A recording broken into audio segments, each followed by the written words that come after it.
privileged to be here in Glasgow and to be able to share some of my thoughts with you on something that is very close to my heart. But before I do that, I want to maybe get you to think a little bit, maybe to think a little bit differently.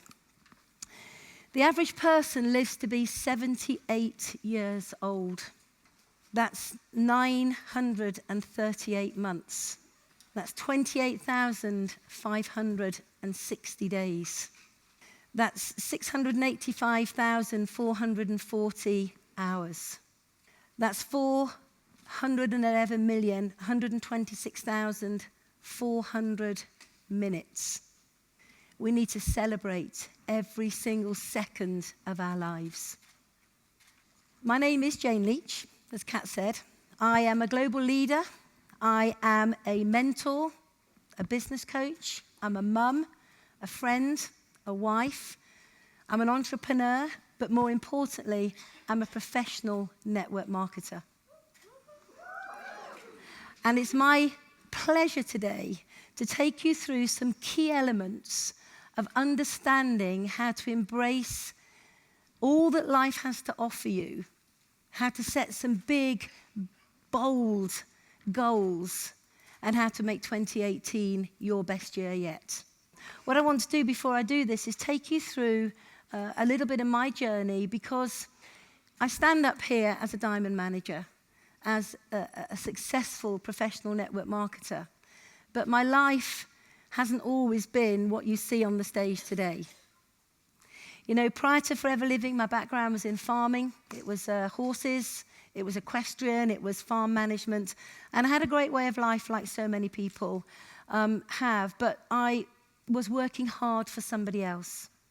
So everything I did, whilst I was passionate about it, I was making somebody else wealthy, but I never seemed to have enough money at the end of the month.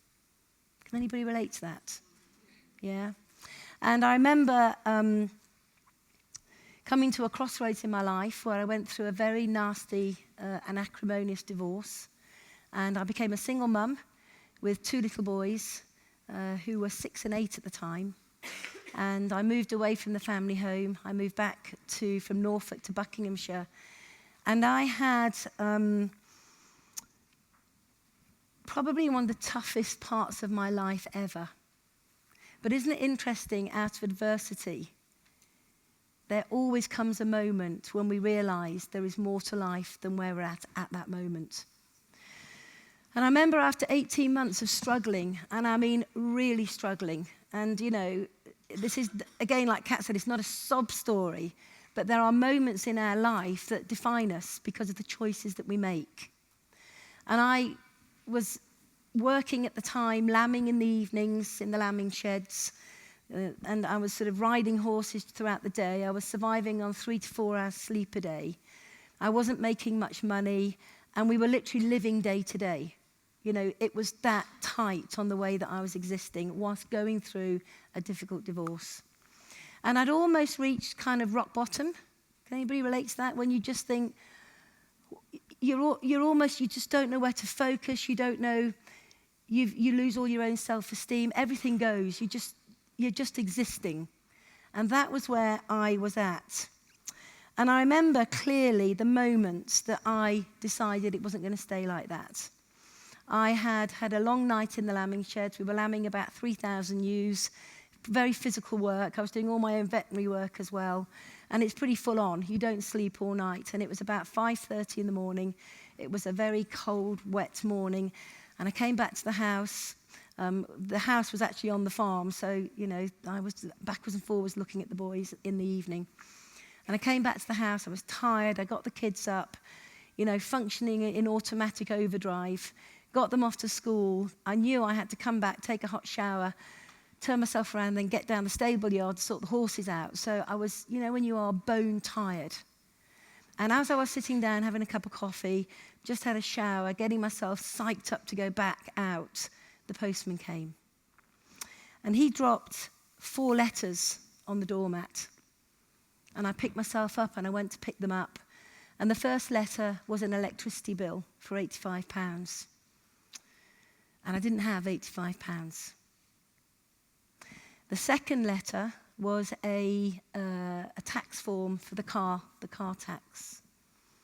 And I looked out the window and I thought, the car it's finished. It's an old banger.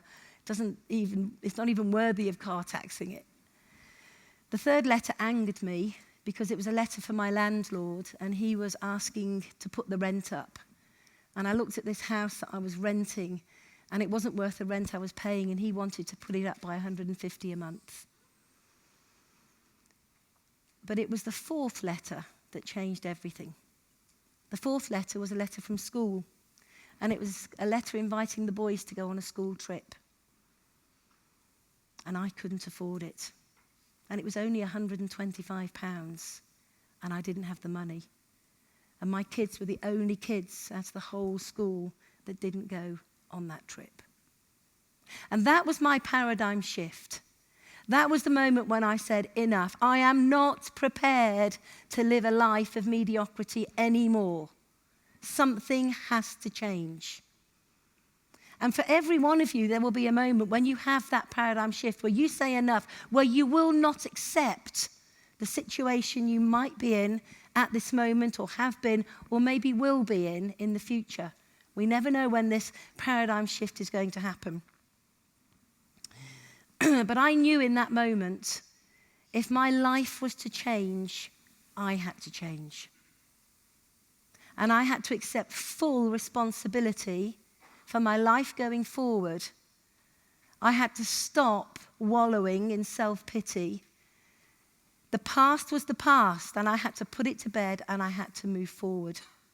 And it's really interesting that when you have this paradigm shift and you decide that things are going to be different, it's incredible how opportunity and situations and people come into your sphere of influence that maybe have been there all the time, but you weren't in the right frame of mind to see it, to feel it, to accept it. I had no idea what my life would look like when I made that paradigm shift all those years ago. I had no idea which direction it was going to take. But the one thing I did know quite clearly, I was not going to stay in that horrible house, driving that car, denying my kids what I believed they should have. And I was not going to live a small life anymore. Now, within the next few months, because I changed my mindset, I changed my thought process, I had accepted responsibility, two things happened. The first one was I met John. How lucky can one man get? Say that to him every day. And the second was Forever came into our lives. And it's really interesting how, had Forever come into my life when I was living my life of quiet desperation in those 18 months of struggle, I probably would have said no, because I hadn't hit that acceptance of, I'm not prepared to live like this anymore. Does that make sense? So it's only when we open up our minds to opportunity, to people, to events, to situations and circumstances that we begin to see life through fresh eyes. So the rest, as they say, is history. You know, here we are 24 years on, and the journey has been absolutely incredible. I am privileged to stand here as a professional network marketer, representing and working under the umbrella of the finest legacy company in the world. Privileged. And I truly believe that each and every one of you should feel that way as well. You are privileged to be with this company. So, what I want to do, if I can, is share a little bit of insight with you as to how you can take yourself on a journey over the next 5, 10, 15, 20 years and change your life. But in changing your life, create a ripple effect that will reach people that you will never meet. But because of your actions, because of your focus, because of your commitment, you are quite literally changing the world. But what we have to do is we have to get ourselves right before we can even do that. So what I'd like to do, if I can, is share with you now some elements of how to prepare yourselves for success, how to get yourself ready for 2018 and have your best year yet, and how to embrace success. Because for a lot of people, success can be quite scary and all that it has to offer. But I know that each and every person in this room can do it and deserves it and can live a great life through implementing some of the strategies I want to share with you. So the first thing is, goal setting is so powerful that even the very act of thinking about your goals makes you happy. But the most important thing that you have to consider when you start setting goals is you hold the key. You hold the key to your success, nobody else. You are in full control and have to take full responsibility for your actions going forward. And what we need to do is we need to focus on goals that we are prepared to work for. We need to focus on goals that make us happy when we think about them. We need to focus on what we want rather than what we don't want. And I see this a lot when I am working with people and helping them develop their goals. And I think I was a bit the same in the early days, not truly understanding the power of setting a goal. And that is, I would always talk about what I don't want. Well, I don't want to be broke, and I don't want to live in that house, and I don't want to drive that car. And all you're doing is focusing on everything you don't want to do, and that don't want to becomes your reality. So you mustn't think about what you don't want. You must think about and focus on what you absolutely do want. And what you do want needs to have meaning for you. You know, some people struggle even with the very, very thought of setting a goal. They really do. And I think the reason that people struggle with connecting with the goal, being courageous enough to actually commit to that goal, commit that goal to paper, to a vision board, a dream board, is because they're fearful of failure. And I think a lot of that is based on their life to date. I know for me, when I sat in that horrible little bungalow, when those 4 letters arrived on the doormat, my perception was everything has to change, but in my mind, there was a thought that, well, who are you to achieve greatness? Who are you to actually achieve something that is so big that nobody could believe that you could actually do it? And you think about it based on your track record to date. And I think our conditioning as well. You know, we're conditioned throughout our lives, through school and through education, further education, college and university, that we fit into a box. And if you think about that from a career point of view, you know, let's say that you are, well, I'm a farmer. You're fitted into that box of equestrian and farming, and you kind of know what your limit is and what you can expect. It could be that you're in banking. Well, you fit into the banking box. It could be that you're in medicine. You fit into the nursing box. You could be in the police force. You fit into the police force box. And this is what you should expect, and don't step out of that. Know your place. Isn't that kind of how we're conditioned through life? And so therefore, when we take that first step of saying, no, I don't want to be conditioned, I want to be free, it's quite difficult to break away. And so a lot of people do have a challenge with really connecting with a goal that's important to them, and they don't even know where to start. So for me, a great starting point is this one word: happiness. So if you struggle, or you can't connect with something, or you don't know how to, or you're scared to, just write down the word happiness. And then around that word, define what happiness means to you. Because happiness means different things to different people. And I believe it's a really phenomenal starting point for you to really take seriously and develop the skill to set powerful, exciting, inspiring goals. So let it start with happiness. You need to really have a desire when you're setting that goal. You know, when I joined Forever with John, we never joined to give it a go. We never joined to see if it would work. We didn't join for any other reason than to be successful. Now, at that time, when we joined, like any brand new FBO in that room, We didn't know what that success would look like. We didn't know if we could do it, if it would work. We had all the concerns and thoughts that maybe is going through everybody's mind in this room today. But mentally, our mental strength was we had joined to be successful.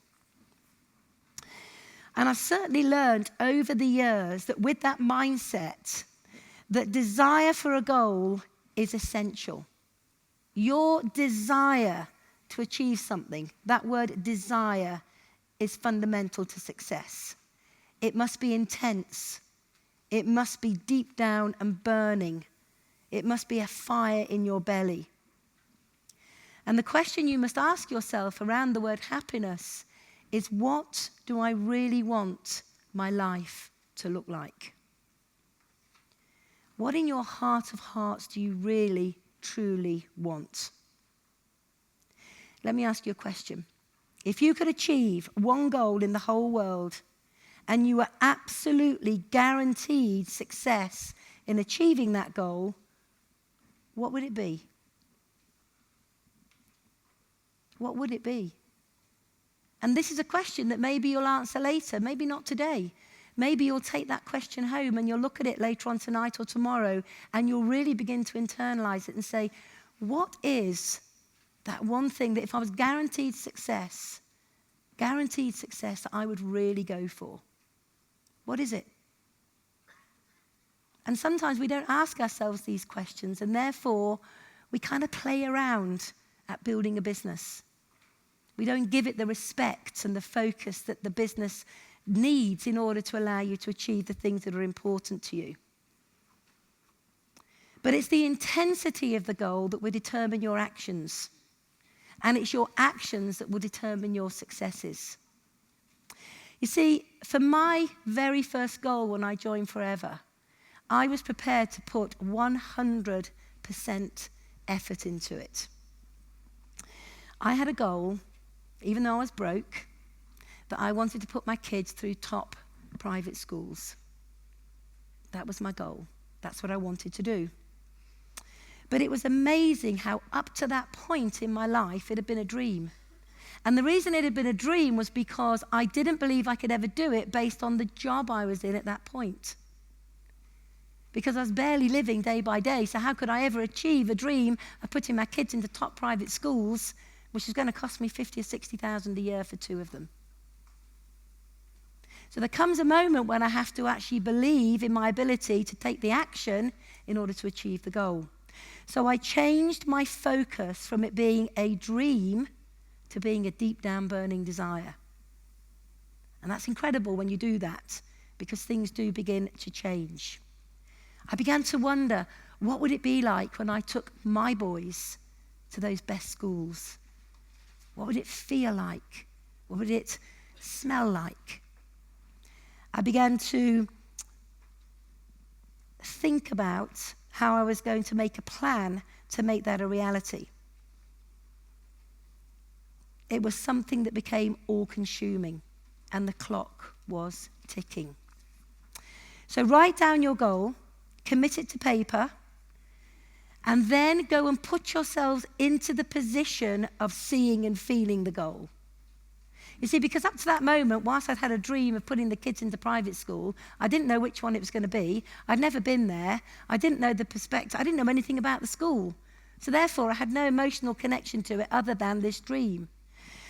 And once I began to connect to it, because I found Forever, what I did, I actually put myself into the position of going to the school. And I remember going to the open day. And it was the open day where my goal became very, very serious. And I was totally committed to making it happen. The kids were invited to go and sit the entrance exam and to have a day experiencing a day in the life at that school.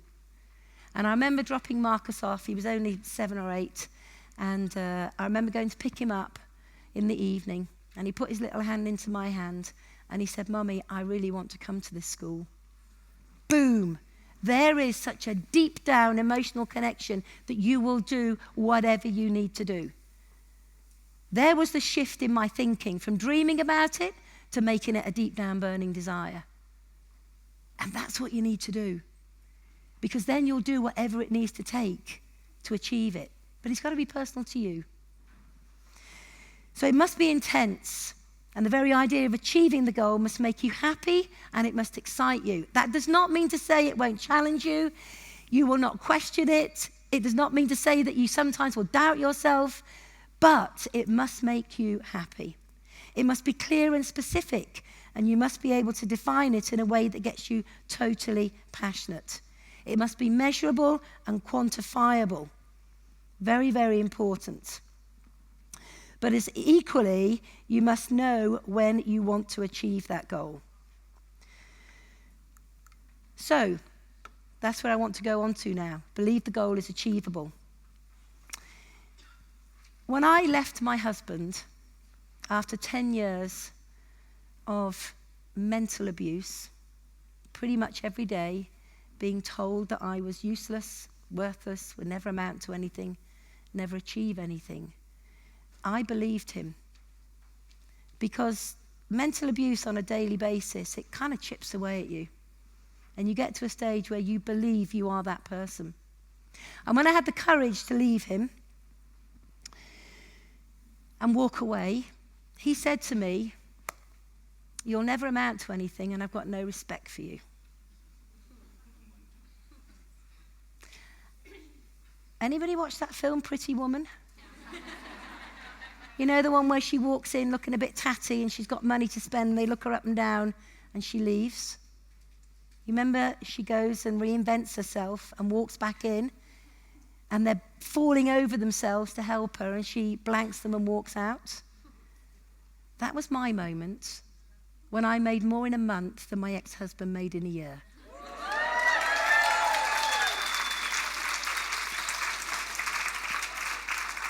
But we have to change the way we think in order to make those goals a reality. And it was tough. I believed I was worthless. I believed I was useless based on what he told me. But fortunately, I was brought up in a family that always inspired me to be the best I can be, do the best you can do, work hard, strive for excellence. So fortunately, I had that grounding. But just this 10 years of negativity every day didn't sit well. So I had to work on that. But I read an article in a magazine once, and the strap line in the magazine, it said, "If it is to be, it's up to me." Isn't it funny how when you read things at certain points in your life, they like hit you right between the eyes? If it is to be, it's up to me. And that's kind of where I was when I started really believing in my goal and changing my thinking. So I had to start working on belief in myself. And that's what you guys all need to do. Start working on believing in yourself and don't let the past define who you are. It's the future that you can influence, not the past. The past is done and dusted. We need to learn from it and we need to move on. So you need to start working day by day, week by week, month by month on yourself and on your goal. You need to have the tenacity of a terrier that won't let go of its hunt. We had a little terrier when we were growing up, and it would always nick the teddy bears, and it would grab hold of them and never let go of it. The tenacity, you could pick the teddy bear up and the dog would still be hanging on the teddy bear. It would never let go. So in our house, we always use that analogy. It's like a terrier never letting go of something that's important to them. And you need to deepen your belief in your own ability. And part of the way to do this is having what we call a daily mantra. Positive affirmations that you feed your mind with. Positive affirmations that you say and internalize over and over and over again. You know, it could be as simple as, "I am destined to achieve success. I am destined to be happy. I will be a manager," and then date it. "I will achieve my position or my incentive," and date it. "I am worth it" is a great, great mantra to have. I'll share a little story with you very quickly if I can. I had a mentor in the early days. Some of you will know her. Her name's Jayne. And Jan helped me overcome the challenges I had with some of my, this mental attack, if you like, on my ability from my ex-husband. And I remember quite clearly having a phenomenal month, achieving the position of storing manager, and our car that we had at the time had got a lot of miles on it, and we needed to have a new car. And I wanted a Land Rover Discovery.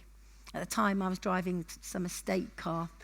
And I'd looking all over the marketplace for a second-hand one. And Jan happened to ring me, and we got chatting about the car. And I said, I found this really nice second-hand car. It's £12,500. And she said, why are you buying a second-hand one? And I'll never forget it. I said, well, a new one's a lot of money. She said, Jayne, don't you think you're worth it? And I will never forget that moment. Don't you think you're worth it? And at that moment, I still didn't believe my own self-worth. I was still looking for the bargain, looking for that. Do you know where I'm coming from? And I remember at that moment putting the phone down and going, you know what? I don't want a second-hand car. I want a new one. And we went and bought the very first brand new, with 0 miles on the clock car, because I'm worth it. But it took a while to get to that point because of the past. You see, we're all worth the reward if we put the work in. Every one of you. You should always give yourself those rewards, whether initially it's a small reward, but never underestimate the power, especially mums and dads. What we always do is put our kids and everybody else first and ourselves last. But, occasionally you have to say, you know what? Pat on the back, good job. Yeah, I'm worth it. Because we have a saying in our house, if mama ain't right, ain't nobody right. So mama better be right. Okay. So, you need to be careful what you think about and what you doodle. Anyone doodle? Anyone got a pad and when you're on the phone or doing stuff you doodle? What do you doodle? Stuff. Stars. I used to doodle flowers. People doodle boxes. My dad doodles buildings, like he draws far. And I was really aware of the fact that I was doodling all the time, and all my doodling was stuff that was completely irrelevant. Now, you may laugh at this, but my doodles changed. My doodles became level 3 chairman's bonus. 6 legs, pound signs, diamond pins. These became my doodles. And if I look back through my notebooks, because I keep every notebook, I can see when it changed from rubbish to doodles. Be careful what you think about. If all you're doodling is flowers all day, you might have a nice garden, but that's about it. You need to act as if. You need to act as if. I was talking to a phenomenal group yesterday, many of you in the room today, about the fact that when you are an FBO, as you move through the marketing model to achieve positions, people watch you. You are on show. Whether you're a brand new supervisor, a brand new manager, a brand new eagle, a brand new senior manager, people watch you. So you need to act as if. You need to act like a professional at all times. Because the very act of acting like a professional makes you stand a bit taller. You put your arms back, you put your shoulders back, you hold your head high, you got a twinkle in your eye. And you become far more attractive to the prospect, the team that are following you, and those that aspire to be like you. That doesn't mean to say you have to fake anything. I'm not talking about that. I am talking about acting as if you are a leader. And that means emulating the right people. That means finding your role models in Forever, finding your heroes in Forever. And I'm going to be very bold right now and say, only emulate and follow those who have what you want. Be careful those that talk a good story, but have never achieved the goal they set out. We all need our heroes. We all need our role models. We all need the people who are strong enough occasionally to say, that's not the way we do business. That's not the way we do things in Forever. But you could be amazing. You are amazing. So let's just go on this journey together, doing it the right way. So act as if, because your actions are recognized by people that you don't even know about. Write your goal down and imagine there are no limitations on what you can achieve. A goal that has not been written down is not a goal at all. Everyone who has and is succeeding in this business works from clear, written, specific and detailed goals. You need to review your goals regularly.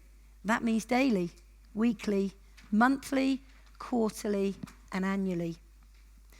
The very act of writing your goal down will give you a 50% more chance of achieving it than just thinking about it.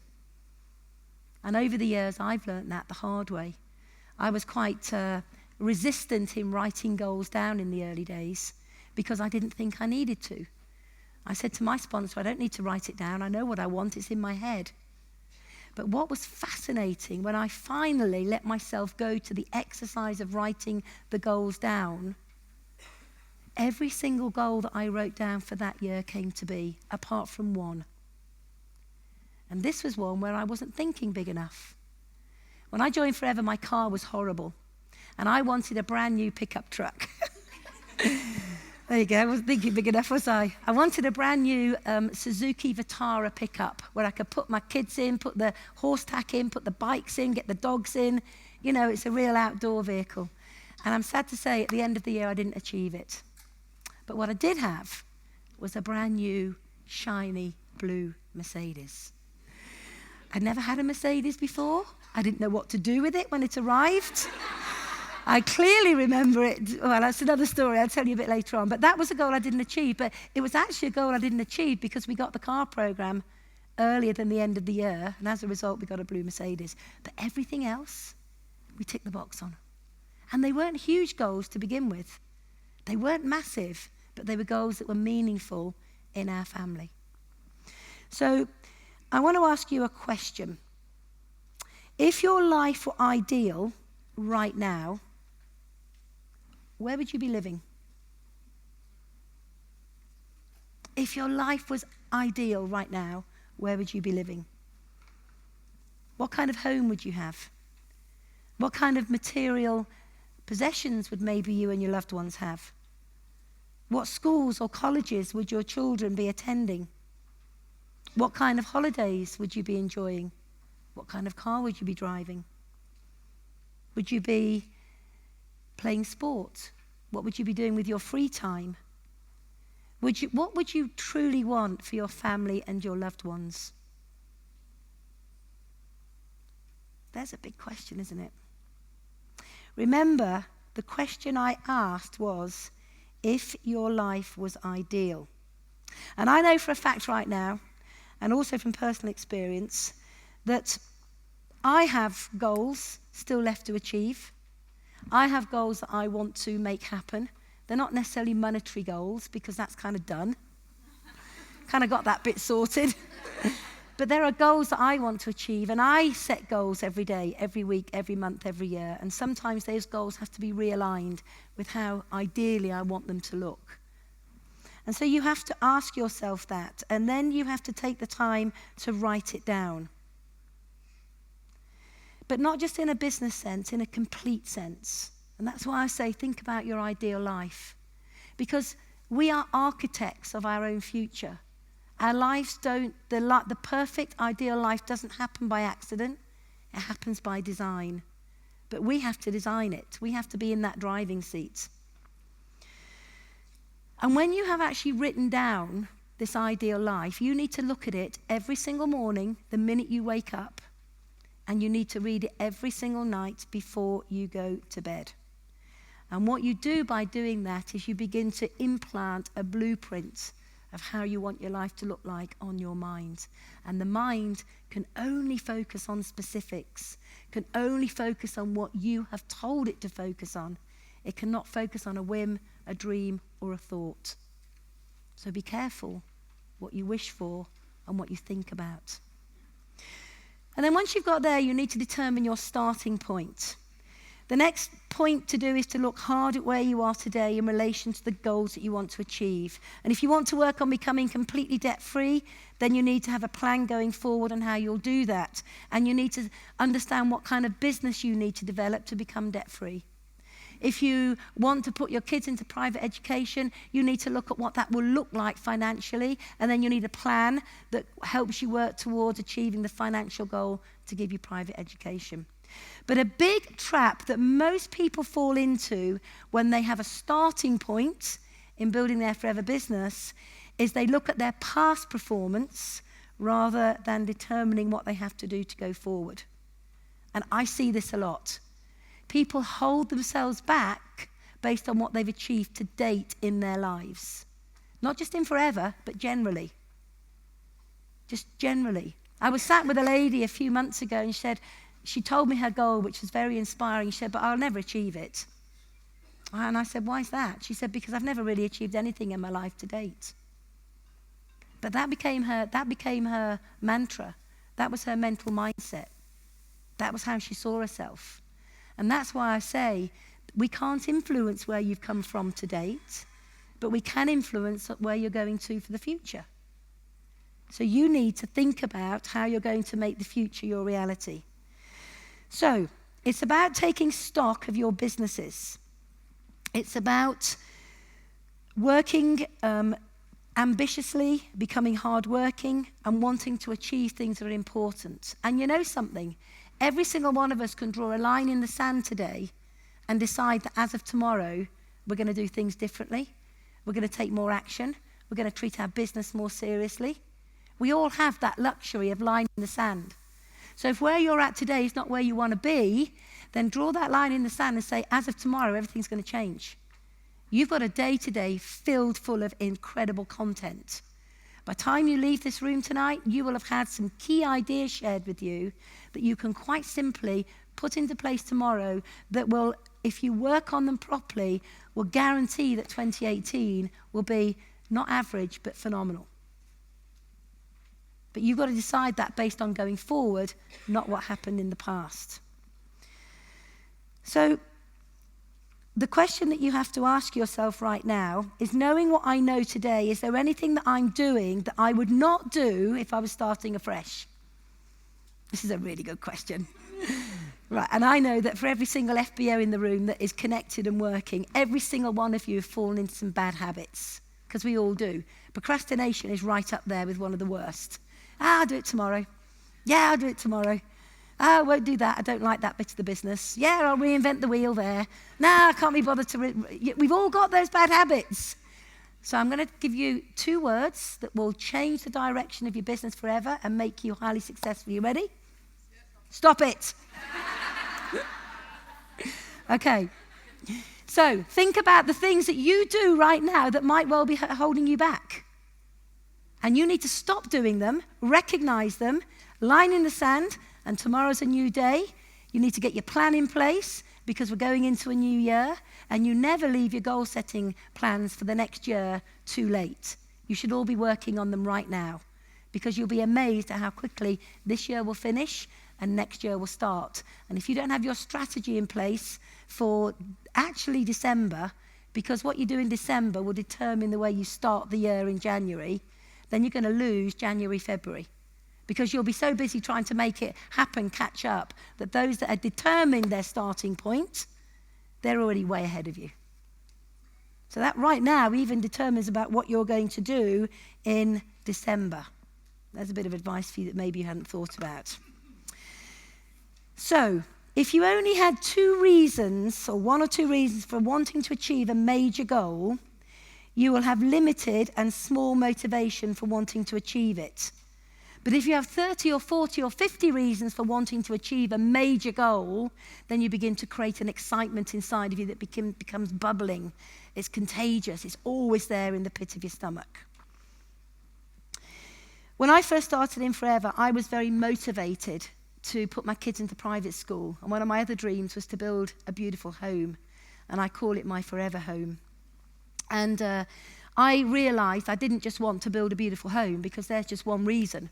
I wanted to build a beautiful home. There's a reason I just wanted a beautiful home. I realized there were many, many, many, many, many reasons I wanted a beautiful home. And I began to put all those reasons down into my dream book. And I began to really think about this home that I wanted to build. And because I began to think about this, then I began to think about where I wanted it to be. And then we began to look at plots of land. We began to look at properties that we could buy. And for 2 years, we went on a searching mission to find the ideal property that we could develop. And it's really interesting that it was all the reasons that we wanted this property that kept me going on the search.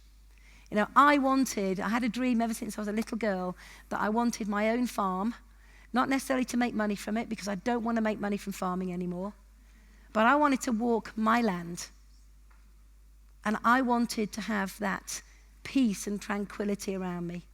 And I never thought I would find it, but we did.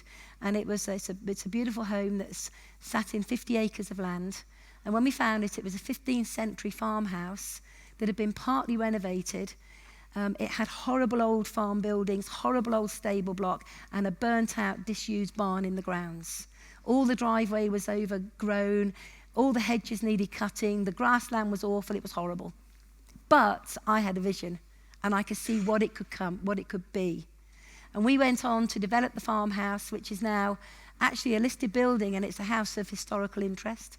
We have created and built the most unbelievable barn that you will have probably ever walked into. People walked in and say, "Why hasn't this been on Grand Designs?" And I say, because I don't want them all over my house. And but I knew how I wanted that house to be. I knew I wanted an Aga in my kitchen. I knew it had to be a 4-oven, it had to be cream. I knew I wanted travertine on the floor. I knew I wanted oak beams. I knew I wanted a lot of light, big windows, which is hard in a barn. I knew I wanted a long driveway. I knew I wanted a lake. I knew all this stuff because I'd written it all out. This was my ideal life. I knew what I wanted. I knew I wanted Villeroy and Bosch appliances. But that's the detail. I knew the heritage colours. I knew I wanted stonework. I wanted all this. I knew I wanted a house that could become a forever home, where the team could come, we could work together there. I knew I wanted it to be an inspiration to people that were just starting their journeys. So the home, it wasn't just a home for our family, it was a home for much, much more. And we built it, and it's been incredible. But 8 months ago, we built a big new extension, which is nearly finished. And this completes the circle, if you like, on this goal. Because I always look at my goals as circles. You start at the starting point, and you've got to close the circle on the goal. Otherwise, it's not done. That's how I look at it. So I've completed the circle. And the new extension's unbelievable. I'm not very spatially aware. Any other ladies or gents like that? When someone says 5 by 10, does that mean anything to anybody? No, nor me. So when the architect brought the plans round, it was like, wow, this is amazing. And when they dug out the footings for it, it was like, oh, this doesn't look very big. We actually were away travelling when they actually built the foundation walls. And I remember coming back saying to John, oh my God, this is bigger than the average 4-bedroom house. And it's just an extension, there's 2 of us. But it's got the most amazing timber oak frame, and it's got glass windows that all open up all around. And it's got this great big room, which will be a family room. It'll be a work room. It'll be a room for FBOs to come to. It'll be an incentive room. You can only come if you achieve incentives, I said. Tell you that now. That's the only way you'll ever get there. And then I've got my own beautiful office. It's unbelievable. John's got his man cave. God knows what that will look like. We've had a new gym built in there. The gym is incredible. We've got this incredible wet room that's been created using the Marrakesh paints and colours. And it's just awesome. And it links to the old barn with a beautiful glass building that we're going to call the Gin and Tonic building. See, because I wanted it facing the evening sun. So there was thought, this is my ideal house. What do you dream of? Do you see where I'm coming from? And that's what you've got to get to. You've got to really think about creating your ideal future. But I want you to consider this when you think about setting your ideal future, is the best days of your life lay ahead of you. You haven't had the best days of your life yet. Even I haven't. The best days of everybody's life when they're committed to this journey of excellence, of designing our lives, are yet to come. Your happiest moments are yet to come. You've had some incredible moments in your life, all of you to date. So have I. But the happiest ones are still yet to come because we're on a never-ending journey. The highest income that you'll ever earn is still yet to happen. Think about that. It is for me. Because we're in a progressive business that knows no boundaries, no limitations. You can achieve whatever you're prepared to work for. And remember this, the future is going to be bigger and better than anything that's ever happened in your past. There are no limits to where you can take yourself. So break that goal down into quarterly, monthly, weekly, daily activities and hold yourself accountable to those activities. Remember, this is your business. These are your goals. Do not be waiting for your upline to ask you how you're getting on, how you're doing. Do not be waiting for other people to keep you on track. Do not be waiting for other people to hold you accountable. Hold yourself accountable. Be the best boss ever to yourself. You need to be totally committed to your goal. You need to make your plan. You need to break down the activity, and then you need to do it, and you need to take responsibility for that. I can honestly say that from the moment that I registered to become an FBO in Forever Living, I never expected anybody in my upline. I never expected anybody to lead me. I never expected anybody to do it for me. I never expected any of that. I am consistent in my own activity. I am consistent in my journey, what I need to do to achieve my goals. What that means is I've taken complete responsibility at every stage of the journey for my own actions, for my failures and my successes, for my highs and my lows. That doesn't mean to say that I don't like it. I don't really actually have an upline. I haven't seen my upline for 15 years. He does quite well. He makes about $250,000 a year off us. And you know something? I don't begrudge him a penny, because if he hadn't have called up and said, hey, I've got something to share with you, where would I be today? So I say every day, thank you. Be grateful. Always be grateful. But I don't need anybody to help me to become successful, to hold me accountable. My success ultimately will be down to me. Doesn't mean to say I haven't got mentors, I haven't got people I take advice from, I haven't got people that I take counsel from, because I do.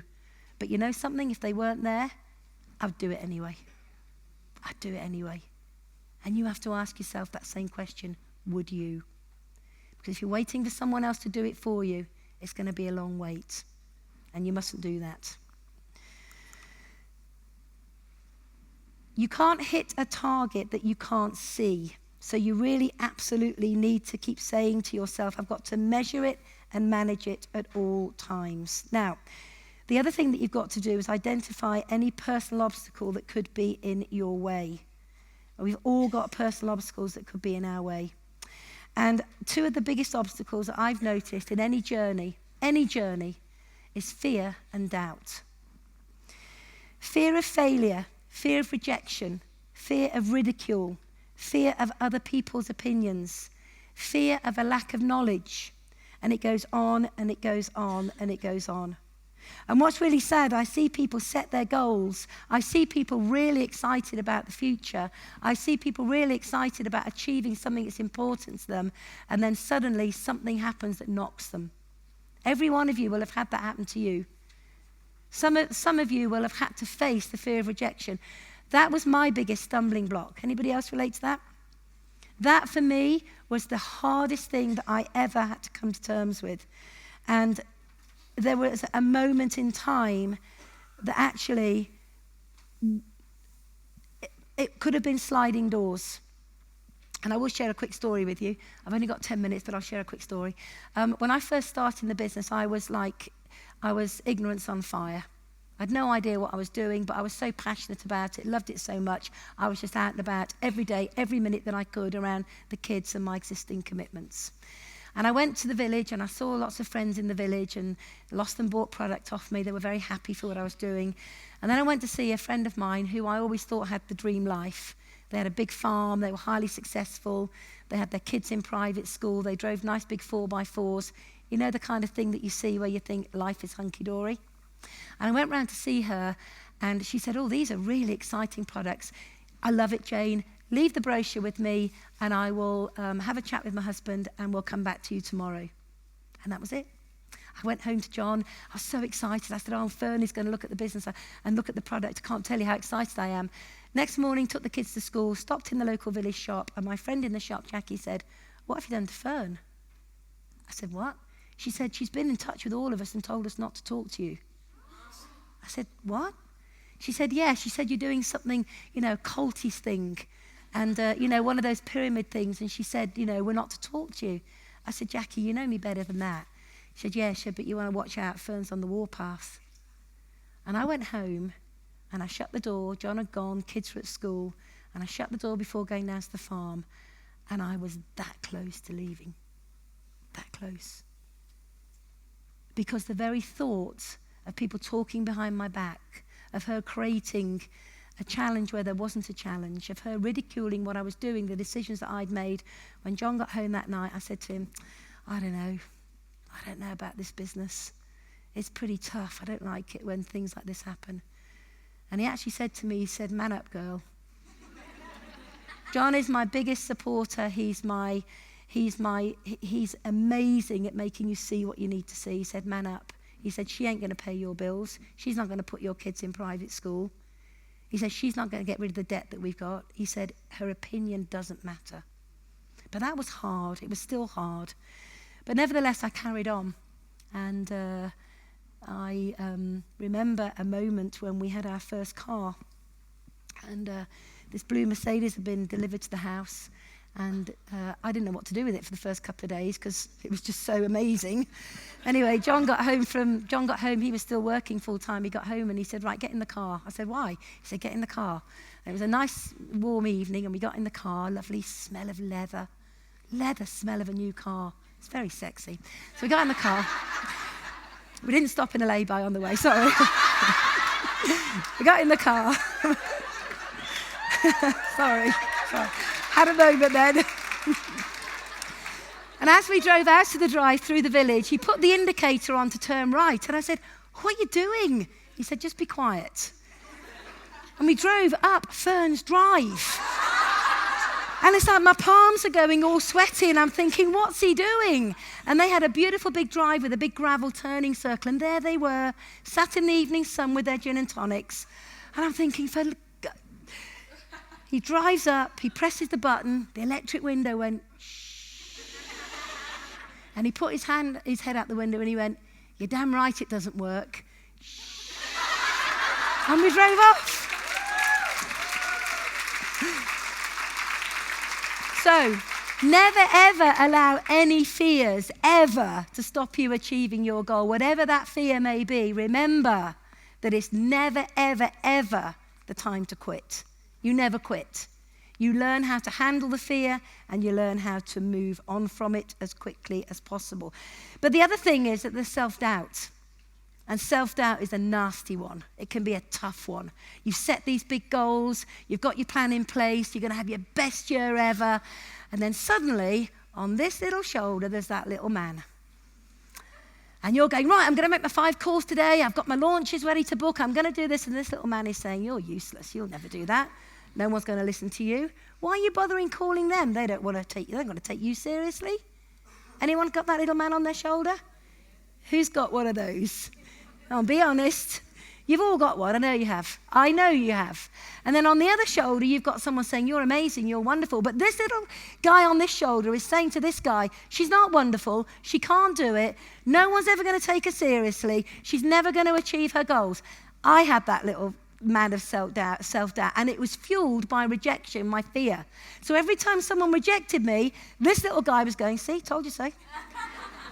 And it went on and on and on and on and on. So here's what we're going to do. How many of you have actually got the little man of doubt on your shoulder? You've had a moment where you've doubted your own ability, doubted that you can achieve your goals. How many of you had that moment? And there's something going on in your head that actually fuels your thoughts and feelings, right? Right, we're going to stop this right now. So I want you all to stand up, okay? And I want you to get yourselves ready. And I want you to imagine you've got a big bag here, a big paper bag in front of you. Okay, you've got this big bag. And what we're going to do on the count of 3 is we're going to get this little guy off our shoulder. Now, let me tell you, he's going to fight with you. He's going to fight. He doesn't want to let go. Okay, and you're going to grab him. You're going to have a wrestle with him. You're going to put him in the bag. You're going to wrap him up. You're going to stamp him. Right, are you ready? Because you've got to get rid of this, otherwise you won't move on. He's there. Can you see? Right, ready? 1, 2, 3, go! Get it! No, get it! Come on, get it! He's fighting with you. Get it in that bag. Wrap it up quickly. Okay, on the floor, stamp. Again. Right, we've done it, finished.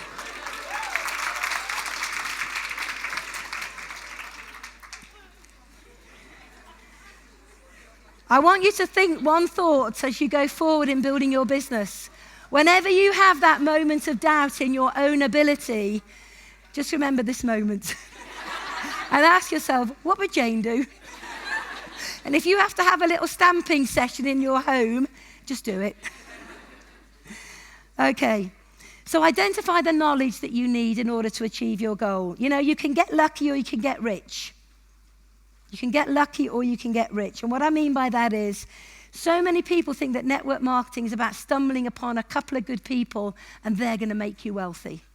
That isn't the way. You may get lucky. You may occasionally stumble upon an amazing person. But that only happens very rarely, purely by luck. Your business is built more by design. So to achieve something you've never had before, you've got to do some things that you've never done before. And what that means is you need to embrace training. You need to embrace the development that you need to go through in order to become the person you want to be. And the quickest and easiest way to do that is to read for 15 minutes every day. A book that is going to help you move towards your goals, just 15 minutes a day. You need to listen, just a 15 minutes worth of positive input every single day. You need to listen. I mean, I don't know if any of you are registered to Tony Robbins' podcasts. I mean, some of his podcasts, they're only tiny, 10, 12 minutes. They are perfect for mental stimulation, mental strength, which is what you need to focus on. And you need to take the time to learn every single day. And for me, learning is quite simple. I learn through doing. That's how I learn. I don't learn by just theory. I've seen some really phenomenal students in Forever Living, in network marketing, but that's all they've done, is they've been phenomenal students because they've never applied the theory that they've learnt. For me, the best way to become successful is learn on the move. So the more you do, the more you learn. If you do one-to-one, you ain't going to learn nothing. If you do 100 one-to-ones, you'll be the best person at doing them and coaching them that this area has ever seen. So you have to understand, you be your own best critique, you do the activity, and then ask yourself, was that good enough? And if it wasn't, tweak it. And I was my very own best critique at all stages of building my business. Now, identify the areas that you need to really work on as an excellent skill level. For me, I am terrible with numbers. I am not just terrible, I'm appalling. Anyone that knows me, if they give me a phone number, I'll guarantee I'll write it down back to front. John never, ever gets me to do the VAT return. I think it's been a brilliant reason for not doing it. But the point being is, I struggle with numbers. I struggle with mathematics. So when I first learnt, or had to do one-to-ones, I would doubt my ability. Doubt. This little man would say to me, Jayne, no one's going to listen to you when you say the marketing plan because you'll get the numbers back to front. However, I had to learn the marketing model because it was an identifiable skill that I needed to achieve my goal. So I can't put it off, because if I put it off, I'm not going to achieve my goal. So I learned the marketing model parrot fashion. I learned the 5, 25, 125, 625, 700, add them all together. Everyone's doing £500 turnover. I've learned all that parrot fashion. Literally, I'd sit the kids down and they say, pocket money time. I say, right, sit down, I need to do the marketing model on you. And they go, oh, Mum, not again. And I go, yep, sit down. Marcus, my youngest, I tell you, by the age of 7, he could recite the marketing plan, no problem. You know, I would sit the dog down and say, right, sit. And I would talk it constantly in my mind. And it was the only way that I could do it. So I learnt what I had to learn. And it came into play one day where I was always quite scared of doing one-to-ones with what I call people I perceived to be better than me. Anybody fall into that trap? So we had a one-to-one with 3 guys up in the Midlands. One was a management consultant, one was an MD of a company, and the other one worked at Cambridge University. And John was supposed to go and do this one to 3 because they were like big guys. And John got sick and couldn't go, and he said, we're not cancelling, you're going. Now you can imagine my fear. Here's this fear and doubt. And all the way up in the car, this little chap is saying, this is going to be terrible. They're not going to listen to you. Why would they want to listen to you? Blah, blah, blah, blah. Anyway, I was talking it through in my mind the whole time, talking through. Got into the room, sat down with them, shaking like a leaf, heart pounding, palms all sweaty. There was no niceties because I thought if I lose the track of what I need to say, we're done. So I didn't have many pleasantries to begin with. I got halfway through the presentation and the smart-ass one, the management consultant said, your figures are wrong. And this little man is laughing, going, told you so.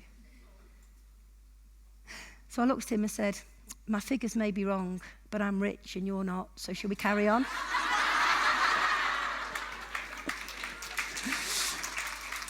And they all joined, and they're all still with us today, soaring managers. So we have a moment there. So it's practice some more until your skill levels are 9 out of 10. You'll never have a 10 out of 10 because none of us should ever stop learning. So as we turn to the end of this presentation, relationships are so important in building your future. You know, you need to be able to work with people that love you, care for you. You need to work with people that bring out the best in you. You don't need to create politics. You don't need to create challenges. You need to find the people you know that are going to empower you and believe in you and your goal. You need to be brave enough to share what you want to achieve with them, knowing that they will support you and also know that they will keep you on track when you have those tough times. So stay away from negativity. Stay away from small thinkers. Be with people who you like, you love, who you admire and respect.